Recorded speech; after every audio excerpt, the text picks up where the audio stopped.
அடுத்த நிமிஷம் நிச்சயமில்லாத வாழ்க்கை.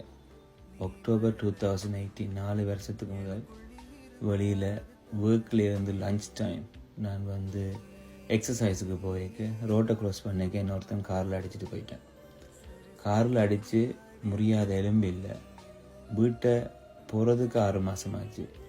எலும்பு வீல் சேரில் உட்கார்றதுக்கு ஒரு 2-3 மாதம் ஆச்சு. என்ற ஒரு கையும் உடைஞ்சதுனால எனக்கு ஒரு கை மட்டும்தான் ஃபங்க்ஷனாக இருந்துச்சு. அப்போ நான் மைண்டில் யோசித்தேன், இதுவும் கடந்து போகும். ஆனால் எனக்கு அப்போ மைண்டில் ஒரு எண்ணம் தோணிகிட்டே இருக்கு. நடக்கணும்னு ஆசைப்பட்டு நான் இப்போ வீல் சேர்லேயே இருக்கையில எல்லாமே இருக்கிறேன். எப்படியாவது இதுக்கு முதல் இருந்த வீல் சேரில் இருந்த மாதிரியே மறுபடியும் வரணும். அதுக்கு பிறகு 4 வருஷம் கஷ்டப்பட்டேன். ஒவ்வொரு நாளும் நான் சொன்ன விஷயம், இது டெம்பரரி, இதுவும் கடை.